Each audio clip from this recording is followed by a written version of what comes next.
saya pernah ngucapin salah sponsor di BIP pernah dan itu fatal banget. Rokok lagi. Dan rokoknya emang lagi berbenturan. Saya seneng sama ini. Dia udah rilis berapa tahun yang lalu sih, Bara Suara. Bara Suara oke. Bara Suara tuh keren buat saya sih, dia itu psychedelic grunge. Psychedelic grunge. Psychedelic. Beban itu sebenarnya beban itu ada pada lagu-lagunya Bumerang.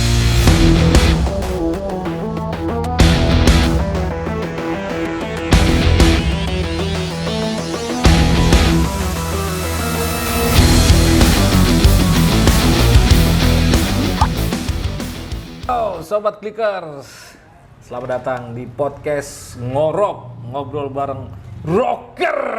Alright, jadi ngomong harus rocker karena hari ini gue bareng vokalis yang suaranya menggelegar pokoknya. Enggak, saya suaranya biasa.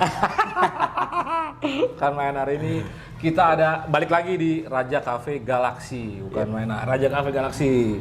Terima kasih sebelumnya buat Raja Cafe Galaxy yang sudah memfasilitasi ya, ada enak lah pokoknya di sini. Pokoknya Tambocie dah. Tambocie, 10.000 tiga. Oke, beri aplaus dulu buat Om Irang, Bumerang Reload. Kan, men. Assalamualaikum. Waalaikumsalam. Kumaha jadi kumaha bahasa apa? Ya enggak apa, kumaha damang. Kumaha damang bisa sembat Indonesia, orang Indonesia berarti ya. Gimana kabar? Alhamdulillah sehat. Alhamdulillah nih. Waduh, luar biasa nih. Terima kasih nih kita dari tim Ngorok udah diizinkan untuk podcast. Udah disambangin. Iya, didatengin oleh salah satu vokalis legend rock juga nih, luar biasa nih. Iya. Nah, sebelum panjang lebar ngobrol tentang karir, Siap. mulai dari apa? BIP, ya kan? BIP. Bumerang Reload, ya kan? Metallica, sempet digabung Metallica kan? Oh. Sempet nonton doang. Sempet nonton doang. Kirain enggak. Oh, iya, Kalau iya. gabung mah enggak. Jauh banget. Jauh banget itu kan. Nah, pasti saya bakal ngulik-ngulik dulu nih tentang awal-awal seorang Om Irang Arkad ini ya enggak, eksistensi dunia musiknya seperti apa gitu kan. Nah, mungkin saya nanya dulu nih. Sebelum bermusik ya kan, awal-awalnya seperti apa sih? Dulu Sebelum bermusik kita berdoa. Berdoa menurut agama masing-masing. Bisa aja emang ya. Iya kan, awali dengan bismillah, akhiri dengan Alhamdulillah. Orang Islam sejati ya. Muslim pride, bukan main. Free Palestine. Free Palestine. Nah, ini nih gue demen satu server nih. Luar biasa ini memang. Iya. Emang Israel tuh kurang ajar tuh. Bodoh amat gua mana. Bantai terus. Israelnya loh. Ya Israelnya. Iya. Zionisnya itu. Zionisnya. Bukan itu bukan bicara agama lagi gitu ya. Itu kok jadi ngomongin gitu kan? Musiknya mana gitu. Oke, silakan monggo. Flashback dulu nih awal ya. Sebelum di Jakarta nih, di mana dulu? Sebelum di Jakarta saya lahir di Tanjung Pinang. Tanjung Pinang itu satu tempat sama Andi Liani. Almarhum Andi Liani. Ya. Waduh. Mantap nih. Saya lahir di sana, terus tamat SMA juga di sana, terus hijrah ke Bandung. Oh, belum ke Jakarta nih? Ke Bandung dulu berarti ya? Kalau Oma kan memang di Jakarta. Oke. Cuman kalau ke Jakarta saya nggak hitungan hijrah lah, karena emang nenek di sini kan. Iya, benar. Dan saya ke Bandung. Oke. Bandung kuliah rencananya. Oke. Ini udah mulai ketebak ke jalur ini. Kuliah rencananya. Iya, baru rencana sih. Udah daftar sih. Udah daftar sih Siap. kuliah. Nah, habis itu di tahun 97 itu ketemu sama teman-teman musisi lah. Dan akhirnya coba untuk bikin album jadinya. Kalau bahasa sekarang single. Akhirnya ada beberapa lagu lah saya rekaman. Nah, akhirnya ada satu ide itu untuk repackage album lagunya almarhum Andi Liani. Yang hitsnya tuh Sanggupkah? Hitsnya Sanggupkah atau yang mana lah gitu. Siap. Nah, waktu itu akhirnya ketemulah kita cari tahu bagaimana untuk Kalau sekarang kan udah gampang. Kita sekarang. misalnya mau bawa lagu siapa, kita tinggal samperin aja, cari publishernya itu kontak langsung gitu kan. Kalau dulu kan kita masih belum tahu nih gitu, alurnya seperti apa. Akhirnya info dari teman-teman cari gini kemana nih, sempat ke coba ke labelnya waktu itu, labelnya saya lupa nama labelnya apa itu, udah lama banget tuh. Win Record. Win Record almarhum Pak Erwin waktu itu. Oke. Win Record. Cuman mau kesana kemana, itu masih cari tahu. Akhirnya ada beberapa pemikiran yang timbul, sampai satu pemikiran itu cari Pai. Nah di situ saya awal dari ide itu saya mencari Pai. Saya cari Pai dan ketemulah sama Pai, info dari teman yang di kos-kosan itu. Kos-kosan tuh isinya anak musik semua. Di Lenteng Agung waktu itu. Wah, circle musik semua. Di situ baru ketemu sama Pai. Situ mau Pai. Waktu itu Pai lagi proses recovery. Ya, setelah dia proses keluar dari slang itu ya. Keluar dari slang, proses recovery. Situ saya ketemu. Disitulah terjalin hubungan persahabatan. Mulai kenal situ. PDKT itu kalau kata sekarang. Waktu tahun 97 98 itu ada reformasi kan. Waktu itu reformasi itu. Reformasi kerusuhan itu ya. Kerusuhan tuh. Kerusuhan di mana-mana lumpuh, pendidikan lumpuh, semua lumpuh tuh di situ. Salah satu pelakunya tuh. Salah satu pelakunya gue dulu tuh. Iya, saya juga sempat ikut kan waktu itu masih di satu alma mater. Seneng kan ya, rusuh demo gitu. Iya. Oke, lanjut ya. Di situ lah akhirnya ketemu sama Pai, ngobrol,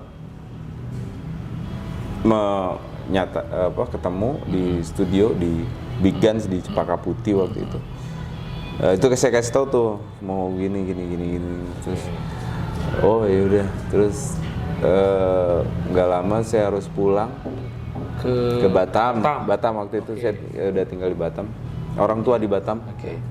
Batam, dari Batam tuh tapi tetap keep kontak by phone segala macam.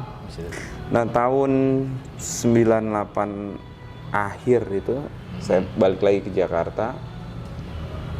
Awal sempet habis tahun baru 99 saya ke Jakarta. Saya tahun baruan dulu di Batam. Di Batam. Di Batam. Terus baru ke sana lagi, ke Jakarta lagi. Nah pas di Jakarta tuh teman-teman studio bilang, si Pai mau bikin band tuh, bilang. Cikal bakal yang itu.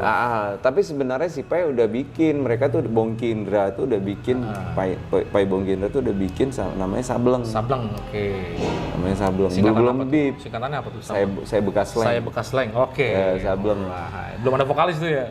Waktu itu vokalnya masih Pai sendiri. Masih Pai sendiri, belum vokalis. Terus akhirnya dia bikin lagi. Mungkin itu proyek emosinya ya. Emosinya terus dia bikin lagi belum ada nama, jadi sementara inisial mereka yang disingkat. Jadi Bongki Indra Pai. Bip jadinya. Iya, benar. Habis itu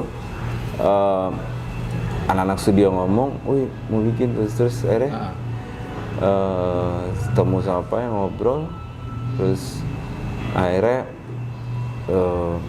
si Pai sempat bikin materi gitu. Nah di situ saya tahu proses, maka mereka ini BIP ini buat saya sih proses pembelajaran saya. Ini kampus nih. Mereka tuh para dosen. Benar. Jadi di situ saya begini bikin lagu, begini gitu, mengarang lagu dengan versi yang mereka gitu ya, spontan segala macam. Yaudah akhirnya di situ saya disuruh nyanyi lagu yang nggak ada boro-boro lirik, nggak ada notasi juga nggak ada. Nembak aja gitu ya. Jadi si Pai bikin lagu dengan bagan-bagannya, saya suruh nyanyi. Nyanyi apa? Bilang udah nyanyi aja. Gue bilang gue langsung berasa jadi kayak Rasulullah waktu di di Gua Hira ditulis Ikro. Ikro ya. Iya. Ikro. Enggak ada gayet sama sekali. Apa yang mau dibaca? Nyanyi nang gitu doang nyanyi. Iya di situ saya. Akhirnya si Pai bilang, "Udah nyanyi." Iya. Nyanyi apa? Udah nyanyi aja. Apaan? Kocak emang gawat juga udah Abang Pai gitu. Iya, akhirnya udah di situ. Iya, saya nyanyi.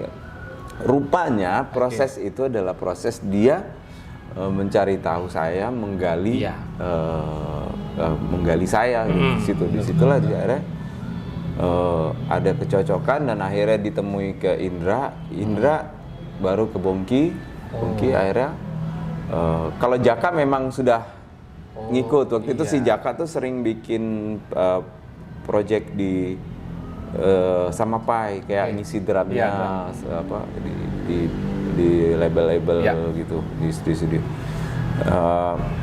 Akhirnya ketemulah terakhir Bongki, terus akhirnya kita atur jadwal jam session, bikin, itulah kita rekaman dan lagu pertama itu adalah Skakmat. Oh langsung itu dia, langsung jadi itu. Langsung jadi itu. Luar biasa tuh lagunya keren banget asli. Masya Allah. Keren lagu keren asli keren. Maksudnya itu gara-gara lagu itu Bib sempat dianggap band dangdut. Oh, karena ada gendangnya deh. Karena ada gendang gitu. Ya, dan gendangnya kan dibikin dari ketukannya Jaka sebenarnya. Ya apa dari ketukan drumnya dibikin groove-nya ke sana. Akhirnya jadilah itu. Cuman saya nggak bisa nyanyi dangdut. Jadi begitu ada lagu dangdut, saya nggak bisa nyanyi dangdut, disuruh nyanyi. Jadilah begitu. Jadi dangdutnya begitulah pokoknya. Jadilah begitu gitu. Keren. Dan Skakmat pun menjadi lagu pertama yang menjadi single pertama di album pertama. Keren. Asli lagunya keren tuh, modern banget. Asli mantap bener. Jadi seperti itu ya guys. Kelas tuh perjalanannya tuh, karirnya tuh. Ini buat para Gen Z yang nggak tahu. Jarang kan tahu emang. Jarang tahu. Jarang. Nah, sebelum lebih jauh lagi, mungkin saya mau agak mundur dikit. Ya kan era-era itu kan mungkin bermusik itu kan konotasinya kan apa ya? Seperti tidak kurang punya buat masa depan lah gitu kan ya. Ya, dulu. Ya, persepsinya seperti itu. Tapi kalau jadi saya pikir begini, kalau masalah hidup, mati, rezeki, semua sudah hafal, sudah tahu, itu sudah ada porsinya masing-masing. Betul. Tapi kalau kita mengkerucut kepada musik itu hanya media saja. Mau dia jadi seorang pemusik, kalau mau dia jadi seorang politikus, mau dia jadi seorang apapun, dokter misalnya, kunci cuma satu, istiqomah. Jadi kalau dia konsisten di musik dan dia menguasai musik, bukan hanya teknis bermusik saja, tapi bagaimana berbisnis, pasti ya masih ada peluang. Kenapa musik itu zaman dulu orang-orang tua dulu berpikir bahwa musik tidak ada masa depan? Karena zaman dulu orang tua itu taunya kalau mau ada masa depan lo harus jadi PNS, lo harus jadi pengusaha. Halo Bapak PNS, halo. Kan? Bapak PNS itu? Enggak, bukan PNS-nya. Ini, apa? tapi maksudnya ini orang tua zaman dulu tuh berpikirnya tuh masih seperti itu gitu. Siap. Sementara di seni juga masih bisa gitu loh, masih bisa survive di musik gitu loh. Dan apalagi di era sekarang itu udah serba terbuka. Iya, serba terbuka. Iya.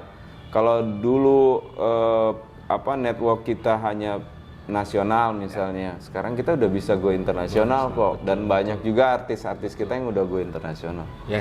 Jadi buat bapak-bapak di rumah jangan takut kalau anaknya mau main musik, yang penting arahnya bener. Ini bener, jangan diarahin yang teman-teman. Nah itu sesuai tadi omongan tadi, jadi dari keluarga Om Irang ini dulu sempat ada pertentangan nggak untuk memilih musik? Nggak ada. Bahkan saya didukung oleh orang tua. Alhamdulillah. Ya walaupun awalnya orang tua nggak mengarahkan saya untuk ke musik, tapi begitu orang tua ngelihat bahwa saya ada passion di situ, orang tua jauh bisa melihat kita kan anaknya gitu. begitu dia lihat bahwa anaknya ada passion ke situ, ada mungkin ada bakat juga ke situ, akhirnya dia coba mengarahkan kita ke situ. Yang penting diarahkan. Gitu. Iya benar, memang harus diarahkan benar. Luar biasa. Mau sambil minum dulu apa? Minum dulu biar cair dulu kita. Ini soalnya ini udah cair memang ini esnya. Ini birnya kopi. Kopi beruang. Tidak ada alkoholnya. Kopi beruang namanya. Ya. Mau sebat dulu boleh, silakan. Aman nih, kita santai dulu kita, rock and roll ya. Aman ya. Ini ada back songnya nggak? Kita pakai back song nggak ya? Nggak ada. Aman. Back songnya ntar lagu Bang Reloadnya nggak apa-apa. Iya. Kita kena ini lagi copyright.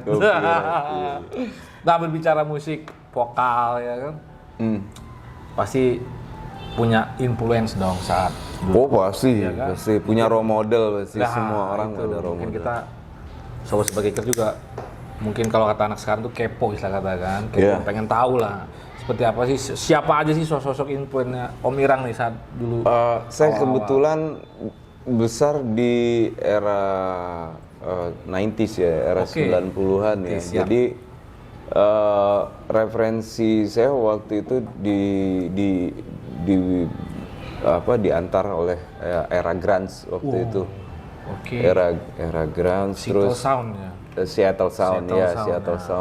Itu ada Nirvana, ada Soundgarden, ada Pearl Jam. Ya. Waktu itu yang paling muda Silverchair. Australia. Dia paling muda. Paling muda benar. Untuk di era itu. Tapi saya dengerin juga Metallica. Saya dengerin juga Led Zeppelin, saya dengerin juga Deep Purple, saya dengerin juga. Bahkan saya dengerin CCR. Creedence Clearwater Revival itu. Saya dengerin Rolling Stone juga ya. Jadi hampir semua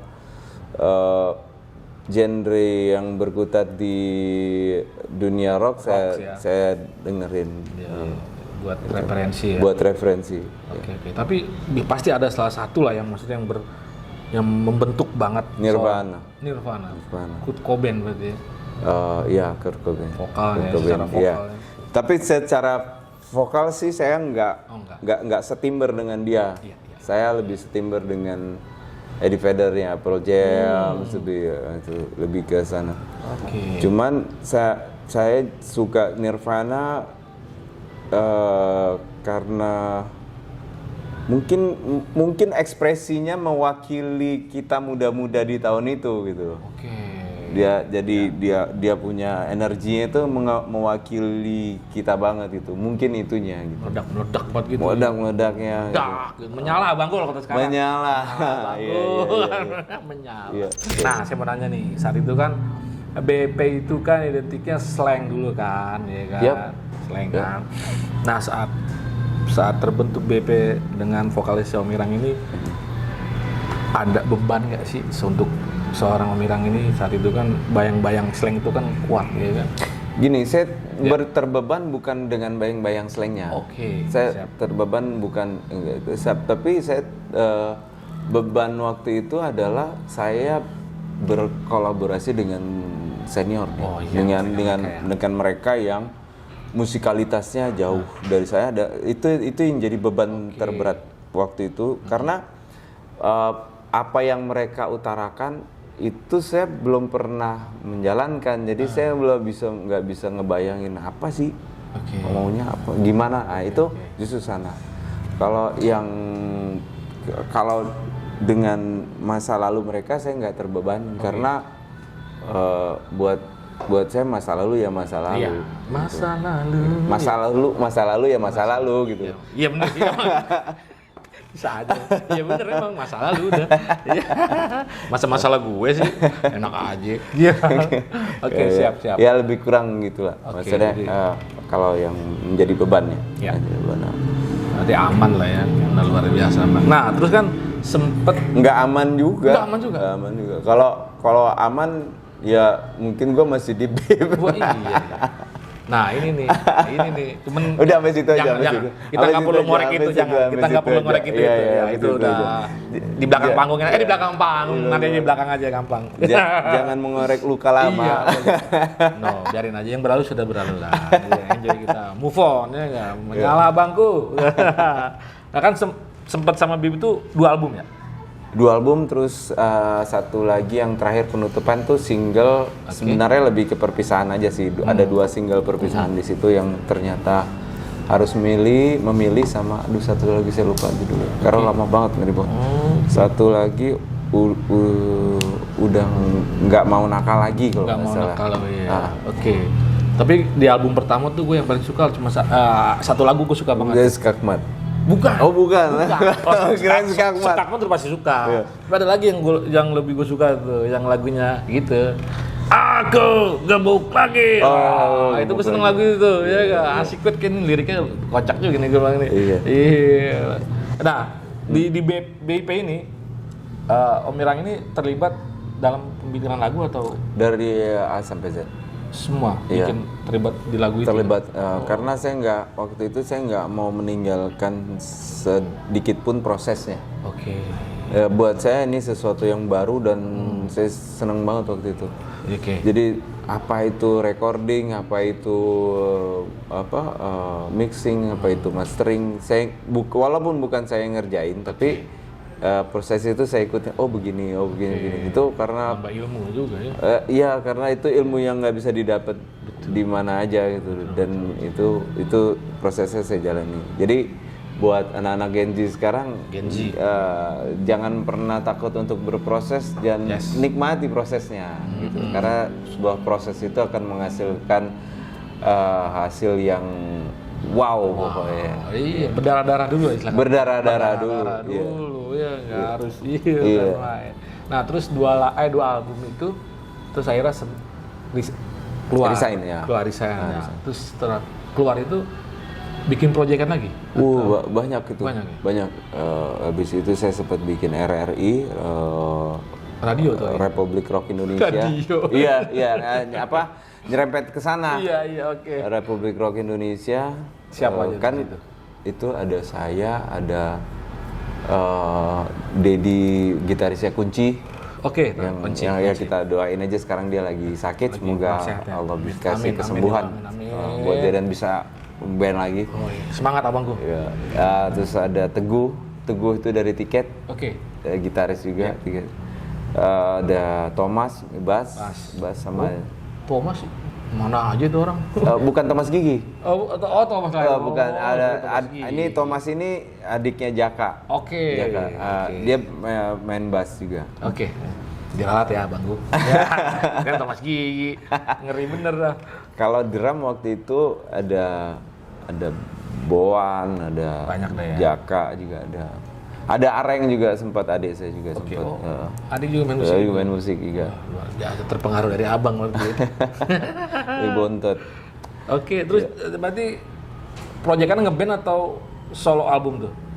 Bikin solo juga sebenarnya? Yang RRI itu band, bikin album, tapi unreleased semuanya.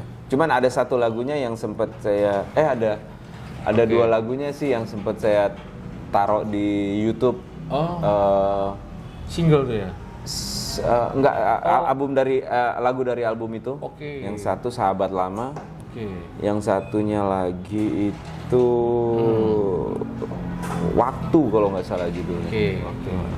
Itu masih warnanya sama kayak Bip atau? Ya beda jauh. Ini lebih ke psychedelic grunge kalau yang RRI.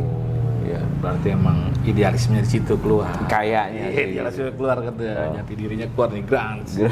Wah, karena terus bikin beberapa bersama ada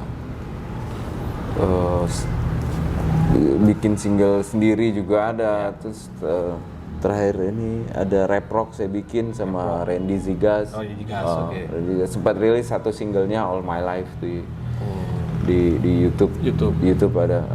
Terus sama Zigasnya juga pernah sama gabung di sana. Saya nggak sebagai Zigas, tapi kita saling berkolaborasi. Jadi saya Zigas, Irang sama Bongki. Itu ada bikin satu single tuh Never Give Up judulnya. Terus bis dari Zigas ya perjalanan ketemu main sama Bumerang. Tapi sebelum ketemu Bumerang sempet bikin lagu-lagu religi apa setelah? Iya ada saya bikin religi, tapi ada yang tahun berapa, ada yang lama banget itu. Sama yang terakhir ada Rindu Rasul tuh saya coba untuk bikin. Rindu Rasul Bimbo bukan? Judulnya sama, isinya beda. Siap. Isinya beda. Ya nanti dicek aja Rindu Rasulnya Irang Arkat. Soalnya di itu ada lebih modern sih maksudnya. Intinya saya mengajak orang untuk bersolawat. Intinya sih untuk bersolawat. Cuman di situ ada kalau kemasan musiknya coba untuk kekinian karena ada rapnya, ada nge-rapnya, ada nge-beatnya, ada ininya, ada solawatnya. Luar biasa, salut emang. Rocker syariah berarti. Rocker syariah.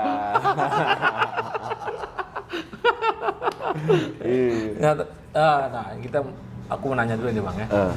Dulu berarti kan saat dengan Pai itu nggak masuk ke circle-nya Potlot ya? Enggak, saya nggak sempat masuk ke Potlot yang zaman mereka masih di slang ya.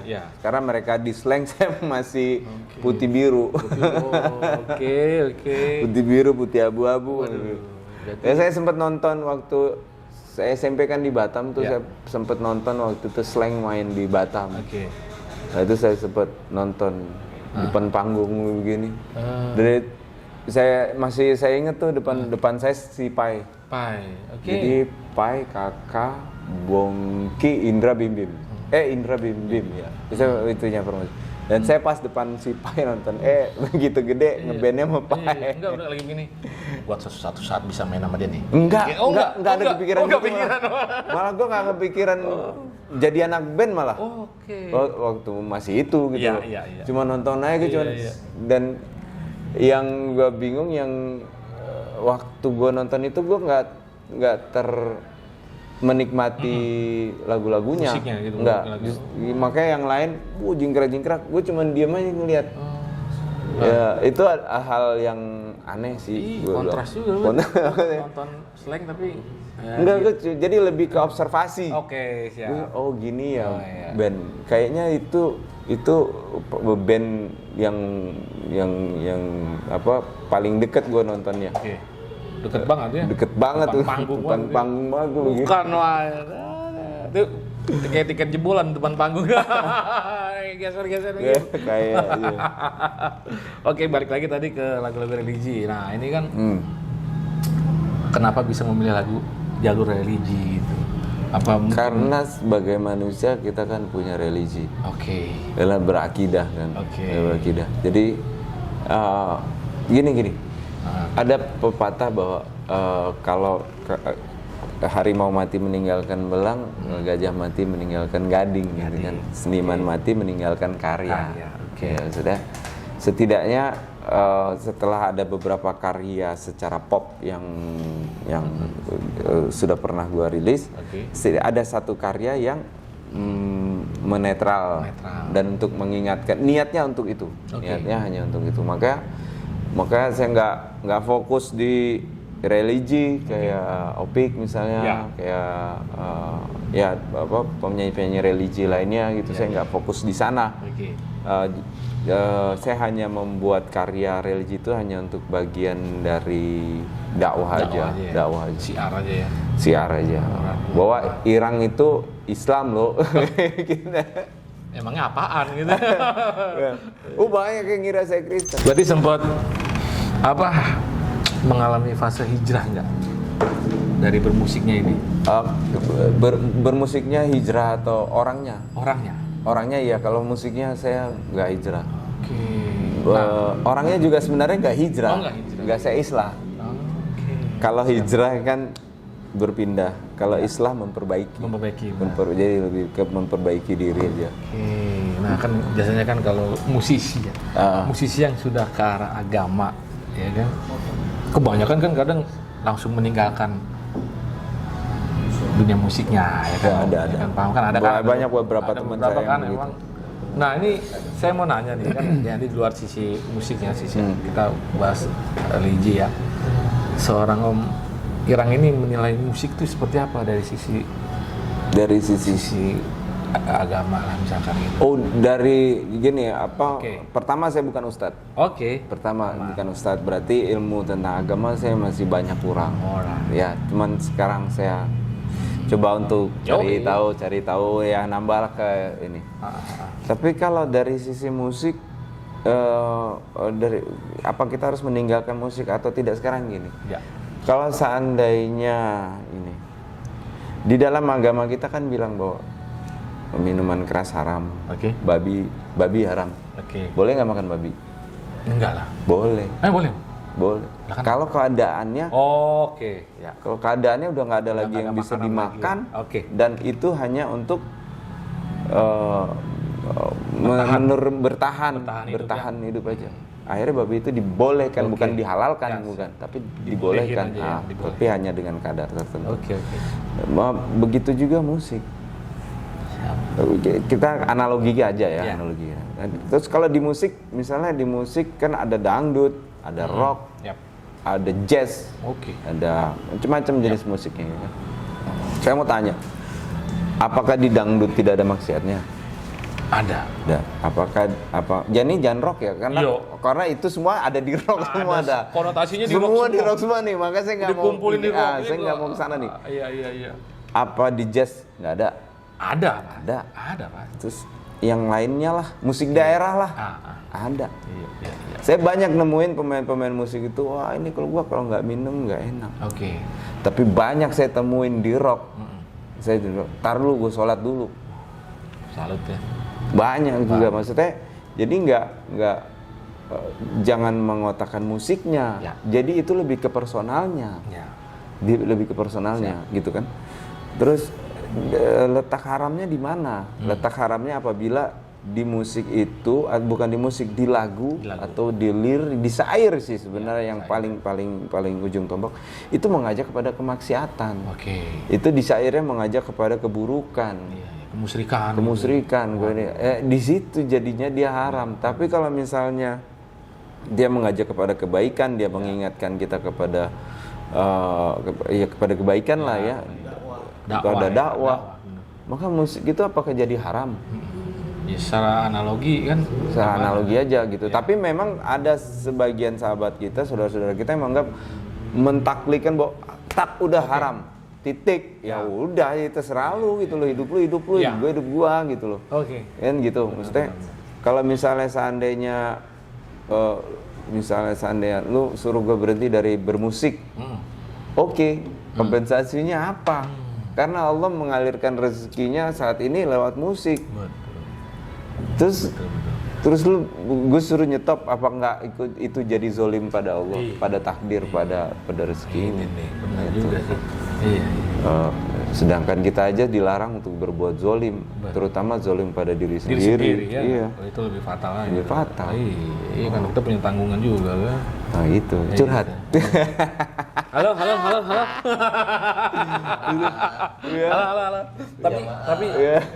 Tapi saya nanya nih, di Al-Quran tuh ada nggak sih ayat yang mengharamkan musik? Ada nggak?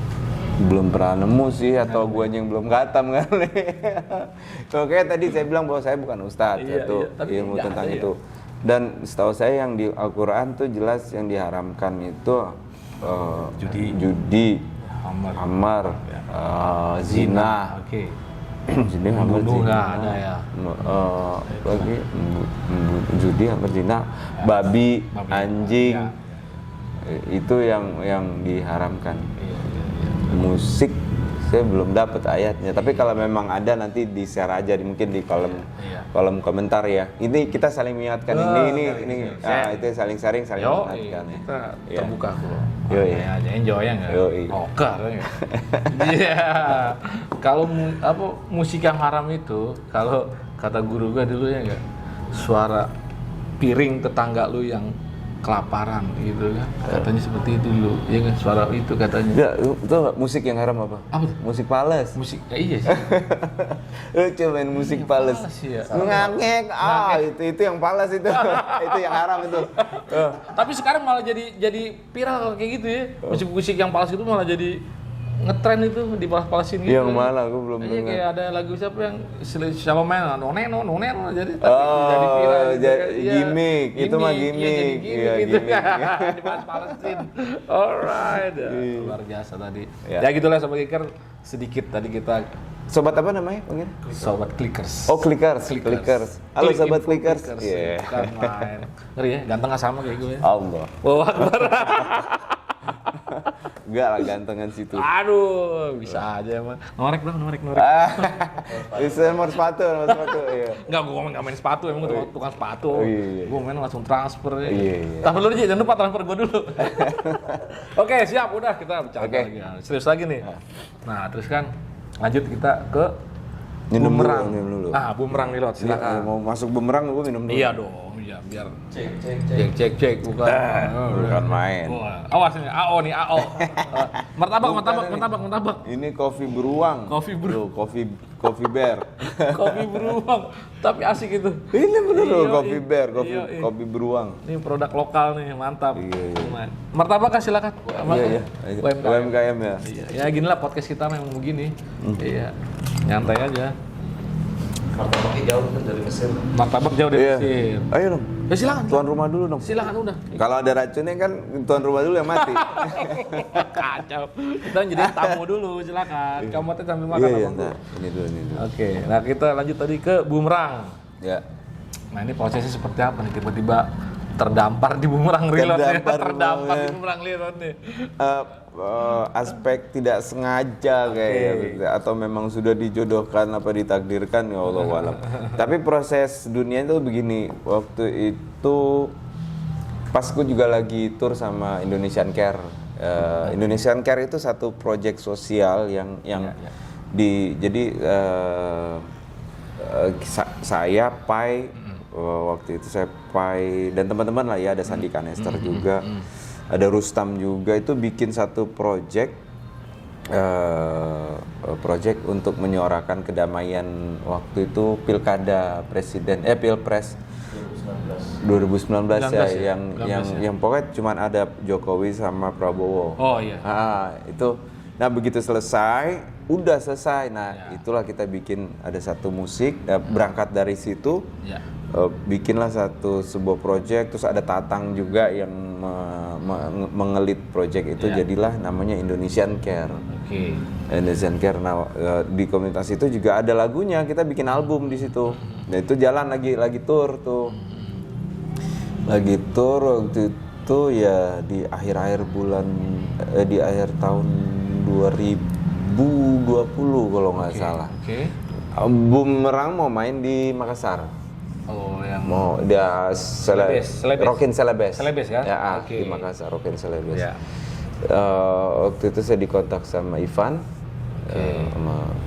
Ivan, terus Rang bisa nggak? Bilang, Van bisa tapi mepet banget dan lagunya apa aja gitu. Terus ya dikasih ini lagunya, lu dengerin lagu ini. Dan nanti lu nyanyi bareng Robi ya. Robi Matulandi. Oke, iya, berdua gitu situ ya, ganti-gantian. Bagi tugas deh. Bagi tugas. Soalnya kolikannya banyak, mepet, repot. Iya, dan waktunya mepet banget. Iya, dan waktu itu pun karena saya juga masih jalan tour sama Indonesian Care. Beberapa kali latihan bumerang saya cuma bisa ikut satu kali. Satu kali dan akhirnya dengan jadwal yang itu kita tetap berangkat ke Makassar. Selesaiin di Makassar, terus habis itu nggak lama si Ivan bilang ada main lagi di mana gitu. Tapi lu sendiri aja ya, Rang. Oh, yang di mana, yang kemarin ulang tahunnya di mana? Oh, bukan Semarang. Bukan Semarang. Festival Lentis. Bukan, ada lagi. Lain lagi deh. Apa yang di Surabaya? Di Surabaya, ya benar di Surabaya. Di Expo, Surabaya Expo itu, Surabaya Expo. Terus satu kali, terus habis itu main juga di Colors, di Colors Surabaya juga main. Baru 90s, habis itu festival 90s. Nah udah dari situ saya sendiri terus sampai sekarang. Oke. Berarti Robi udah nggak diajak udah resmi nih. Iya. Secara official sih belum, cuman secara pertemanan memang basicnya kita berangkat dari Bumerang tuh kan teman saya lama. Oh iya. Mulai dari Bumerang Roy, Hubert Hendry, JPI sama Farid. Ya, sama kita pernah tur sama Bib bareng juga waktu itu. Iya. Okay. Jadi memang sama mereka secara nongkrongnya tuh nggak ada ini lagi karena memang kita udah nongkrong lama. Udah kenal lah gitu kan. Jadi udah adaptasinya nggak lama lah ya. Nggak lama. Iya kan. Tapi kalau saya pribadi lihat di medsos itu udah keterima sih seorang Omirang ini ya, udah keterima loh. Asli udah keterima, lihat live-nya itu komennya bagus, itu bagus. Dan saya selalu all out di stage itu. Di stage saya selalu all out. Begitupun dengan Bumerang juga saya selalu all out tanpa memporsikan apapun gitu. Okay. Karena memang dunia panggung atau dunia musik ini emang dari hati. Ya. Memang passion. Jadi paling yang sulit hanya untuk membedakan kostum aja. Nah, ini. Kostum doang. Ayo kalau ada yang mau endorse boleh. Langsung to the point. Ayo silakan. Udah pernah di endorse Rock School belum? Rock School City ya. Tahu. Rock School di sini di belakang. Iya, tahu. Mas, jangan lupa nih. Iya. Ntar gue WA lu. Siapa namanya? Lupa. Aduh, bro. Sorry. Iya, jangan lupa. Ya, pokoknya itulah pokoknya. Iya, Rock School udah. Iya, jangan lupa. Mas Tommy. Tom. Mas Tom, ayo jangan lupa lah Mas Tom. Tom kalau kirim jangan selembar-selembar, Tom. Kirim tuh ya kan. Dia nonton pasti nonton nih. Nontonnya dia harus ini selembar. Gimana kita mau promo? Piye Thomas? Dia anak rock abis, dia nggak mungkin dia nggak nonton acara ngorok, nggak mungkin dia. Tom. Kalau mau di endorse ini bisa nanti keluar Blood. Blood sih ya, Blood. Boleh nanti. Ada di sini di depan. Ada. Nanti saya jembatan. Iya. Open endorse ya. Bumerang reload bro, ngeri lo, bukan main lo. Main bukan main. Nah, lanjut tadi Bumerang. Kan ya sempet seperti kita tahu ya, Sobat Iker juga tahu. Bumerang ini kan sempet ya agak kisruh ya saat itu ya. Saat Bumerang itu setelah Hubert Hendry ya kan, Hubert Hendry almarhum kan sempet ya mati suri lah di Bumerang kan.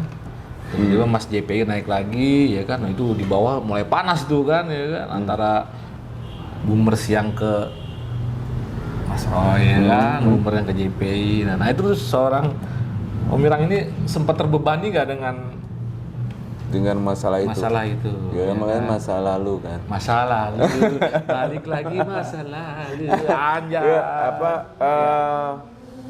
Saya menganggap gini, saya menganggap gini karena saya ke siapa aja baik. Ya.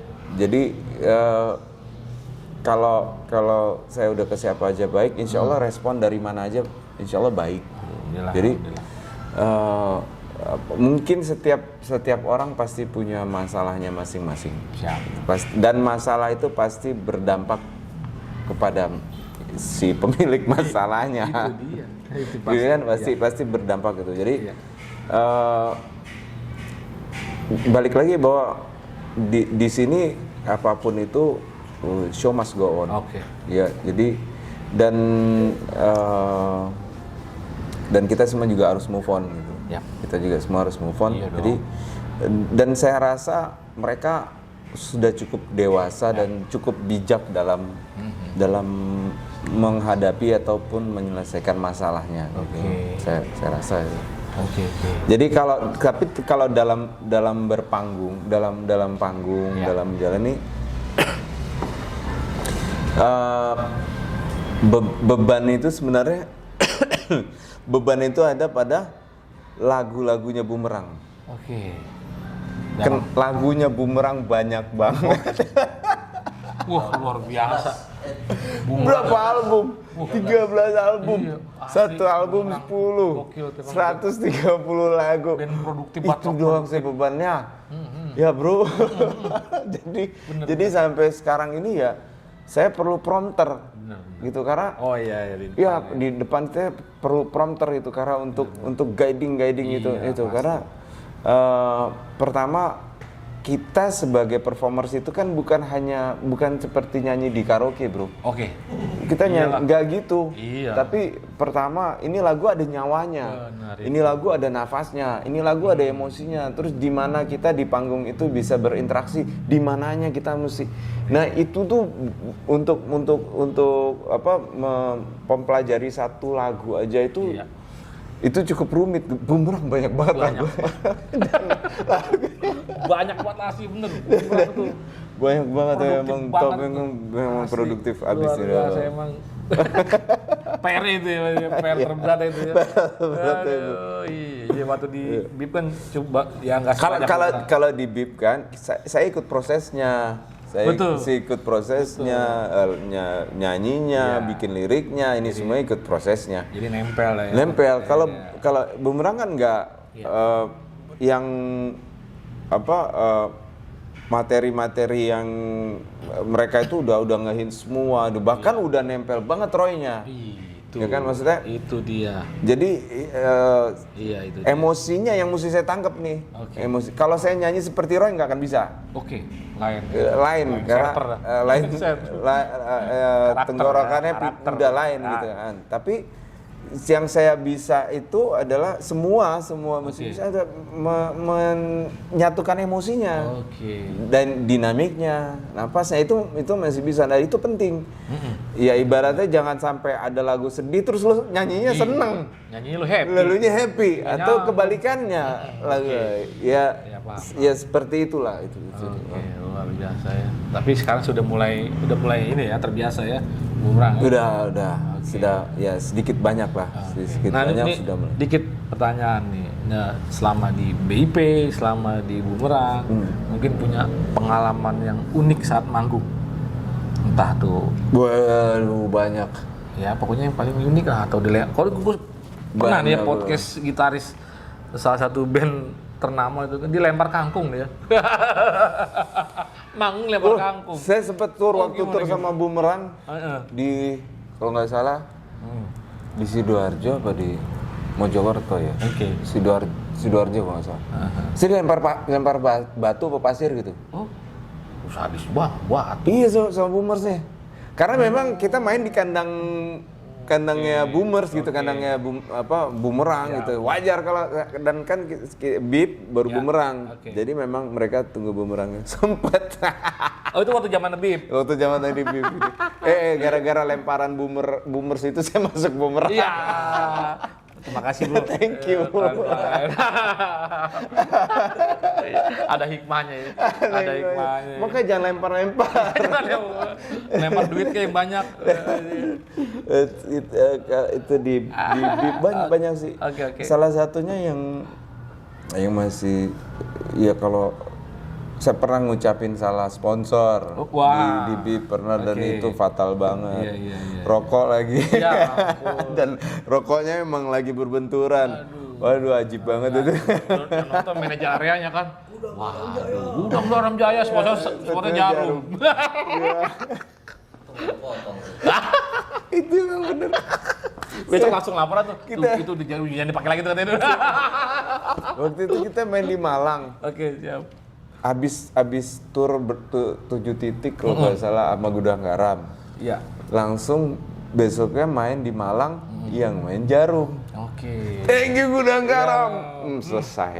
Ini rokok semua Jarum di belakang gede banget Jarum. Itu nggak yang ngasih tahu siapa tuh? Gue ditendang sama Pai pantat dulu. Dia, woi, Jarum lu bacot. Gue liat, oh iya. Fatal itu. Fatal banget. Waduh, mana gue. Bener, potong cepet. Oh belum boro-boro. Gue sampai akhirnya saya dibawa ke kantornya Jarum bikin surat pernyataan maaf. Iya. Oke. Iyalah. Ya daripada dituntut, mending minta maaf ya kan. Karena soalnya direkam juga kan. Enggak, untungnya dulu belum ada smartphone. Oke. Masih handphone masih poliponik, tidur. Aman. Nggak ada bukti visual. Nggak ada bukti visual foto, nggak ada suara. Iya, aman. Cuman tetap aja beban moral kan. Beban moral, tapi kita tetap datang. Dia bilang, udahlah. Dan orang Jarum juga sebenarnya bingung. Pernyataan maaf apaan lu? Enggak, pas kita ceritain dia baru tahu. Kalau kita nggak ceritain dia nggak tahu. Terus udah gue balik, ngapain gue minta maaf? Iya. Padahal mereka nggak ngeh juga ya. Nggak. Iya, oke, seru. Alright. Nah, kita sekarang lanjut nih. Dari mungkin kita mau nanya tanggapan dari seorang pemirang nih tentang perkembangan musik rock sekarang nih. Seperti apa itu ya menurut pemirang? Ya, rock sekarang ini nggak kayak dulu yang pasti. Oke. Ya, kalau dulu itu proses anak-anak bandnya tuh masih berasa banget gitu. Dan vibe-nya tuh kebawa sampai ke tongkrongan tuh vibe-nya gitu. Tapi kalau yang sekarang ini yang nggak tahu ya, mungkin karena eranya udah teknologi jadi serba instan, serba ini. Prosesnya beda. Mereka berproses juga, tapi prosesnya beda dengan kita yang dulu gitu. Dulu darah bener. Sekarang masih enak lah. Tapi band rock sekarang saya mau nanya apa ya? Siapa ya? Makanya ada Voice Obat Ceprot. Mungkin yang lagi naik. Justru kayaknya apa yang lagi naik ini lagu-lagu koplo ya. Oh iya. Senja itu ya. Anak-anak senja sekarang. Anak-anak senja. Ya makanya itu kan. Cuman saya seneng sama ini. Dia udah rilis berapa tahun yang lalu sih, Bara Suara. Bara Suara oke. Bara Suara tuh keren buat saya sih, dia itu psychedelic grunge. Psychedelic dia. Itu asik ini. Tapi yang pure rock kayaknya udah nggak ada. Kecuali mereka coba untuk menghidupkan nyawa rock 80-an atau rock 90-an di sekarang ada. Mereka coba menghidupkan itu dengan gaya kostumnya, ininya, style vintage-nya. Teman jatuhnya tetap mereka vintage. Iya sih. Mereka vintage, mereka tidak bawa tren yang baru, tapi buat saya sih, ya memang udah ada dulu. Buat saya sih oke lah, as long tetap berkarya yang positif lah. Iya sih pasti itu. Ya itulah mungkin menyambung yang tadi nih. Mungkin ya masukan sedikit lah buat musik-musik sekarang ya kan. Dari Om Irang ini untuk yang lagi concern di musik rock ya kan, anak-anak sekarang lah ya. Gen Z. Ya kan, Gen Z. Ya pesan-pesannya atau masukan berdasarkan pengalaman jam terbangnya buat mereka nih seperti apa gitu. Perbanyak referensi musiknya aja. Perbanyak referensi musik dan ikuti prosesnya, proses bermusiknya gitu. Maksudnya nggak usah dilewatin. Kalau memang lu harus ngulik ya ngulik aja dulu gitu. Kalau memang lu harus bikin sesuatu dengan karakter, lu akan keluar sendiri kok. Jadi nggak perlu wah ini gua gitu. Nggak perlu gitu, justru keegoan itu akan mengotakkan lu sendiri nantinya, akan mengurung lu sendiri. Akhirnya lu akan jadi stagnasi. Itu tuh. Jadi juga. Jadi proses itu ikutin aja. Karena kita ini yang tahu berawal dari nggak tahu. Nah, jadi cari tahu aja terus itu. Cuman sekali lagi harus tetap stay positif. Apapun gitu, apapun yang dipilih gitu. Tetap stay positif, akan membuat atau akan menghasilkan karya-karya yang positif juga. Itu dia, iya. Paham. Oke, pokoknya bermusik aja lah ya. Iya, gue bapak banget ya ngomongnya ya. Iya. Udah ngebir. Dia tadi minum gue udah sebotol nggak mabuk-mabuk ini anjir. Kita soalnya E-nya disandingin sama A. Oh jadi beruang ya. Ya. Tidur ada. Aduh, gue pikir kopi bir lu serius. Iya, Ternyata kopi kopi bear. Kacau. Minum dulu lah, minum aja. Ya, alright. Ini sambil dimakan deh. Ya makan dulu, makan. Sebelum ini tuh kayaknya udah mau di Gak apa-apa. ujung-ujung kita ya. Lantai iya ini udah mau azan maghrib juga nih. Mungkin sebelum mana tutup nih. Iya. Mungkin ada tanggapan lah untuk podcast ngorok ini dari Om Mirang ini seperti apa? Karena ini jujur, podcast ini. Jadi gue sambil makan nggak apa-apa. Oh iya nggak apa-apa, aman banget. Aman ya? Mau dibantuin? Mau disuapin. Podcast ngorok ini yang tadi seperti saya bilangin tujuan kita tuh mulia sebenarnya. Ya kan, kita ingin mengangkat lagi profil-profil musisi rock lawas kita yang mungkin saat ini sudah tidak eksis, tidak berkarya untuk dikenal lagi oleh sobat-sobat Gen Z ini kan. Nah itu kan. Tapi sebenarnya mereka adalah pelaku-pelaku sejarah. Itu, jadi kan tanpa adanya mereka juga mungkin musik rock juga tidak bisa seperti sekarang mungkin. Nah tanggapan dari Om Irang ini seperti apa nih? Kalau mau lebih mulia lagi, ajakin umroh bro. Ajak. Iya. Ada nyari investor dulu gitu. Nyari investor dulu. Kalau mau lebih mulia lagi. Siap. Ya. Bisa. Masuk Pak Eko. Atau nggak kalau yang belum naik haji lu naikin haji. Boleh gue naikin kemana nih? Modal banyak kan. Alright. Bisa aja. Maksudnya pertama ya mungkin podcast ngorok ini perlu dicontoh niatnya. Oke. Niatnya untuk mengangkat ini di musik rock, tapi mungkin nanti ada yang nonton ini mungkin dia bisa ngangkat di bidang lain. Siap. Jadi saling mengingatkan. Dan podcast ngorok ini jadi jadi pelopornya. Jadi pelopornya. Siap, amin. Ya buat gue sih asik karena anak-anak Gen Z sekarang ini sudah banyak yang melupakan tentang sejarahnya, sejarah musik dan terlalu instan mereka info tentang ini. Dia tidak ngulik ke dalam, tidak ngulik. Ya mudah-mudahan dengan podcast ngorok ini bisa membuka lagi mata mereka bahwa sejarah itu jangan dilupain. Nah, lu jangan pernah ngelupain sejarah. Iya. Jas merah betul. Nah, itu. Jangan lupakan sejarah. Jangan lupa sejarah. Gue kira jas merah alma mater mana. Iya. Karena seperti gini. Ya. Karena kenapa pentingnya kita mengingat sejarah? Ya. Kalau kita sudah lupa tentang sejarah kemerdekaan kita, maka kita tidak lagi menghargai kemerdekaan itu sendiri. Justru kita akan nantinya akan menjajah bangsa kita sendiri. Itu fatalnya apabila kita sampai melupakan sejarah. Ya, itu untuk nasional ya. Tapi untuk di musik rock juga sebenarnya sama aja. Mau besar mau kecil skopnya semuanya sama. Esensinya sama aja. Jadi kita dapat support dari Om Mirang Akad juga nih.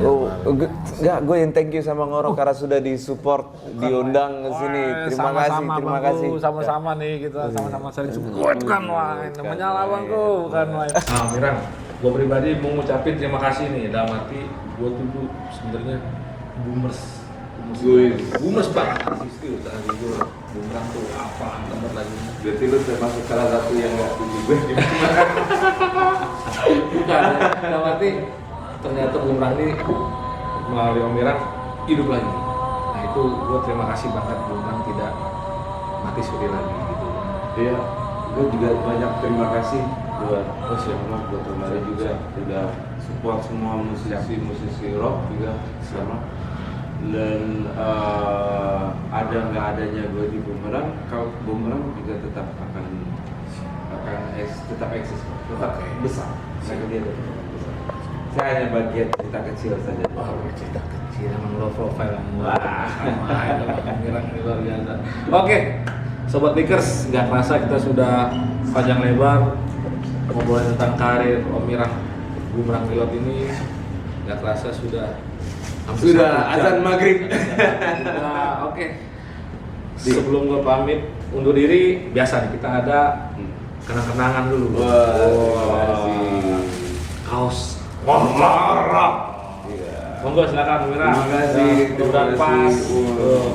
Harus pas kalau nggak pas ya. Banyak kan? Iya saya pakai. Ya sama. Oh, Kebalik. ya dibalik ngorok. Oh ini ada quick invite. Oke, thank you. Mudah-mudahan kepake nih, ya nggak cuma buat tidur doang. Kecilan nih. Kecil. Thank you. Sama-sama. Oke, selalu buat. Amin. Sobat Ingkar, sampai jumpa di podcast berikutnya bareng gue Adi Bas dan Irang Arkat. Alright. See you again. Keep on rocking. Yeah.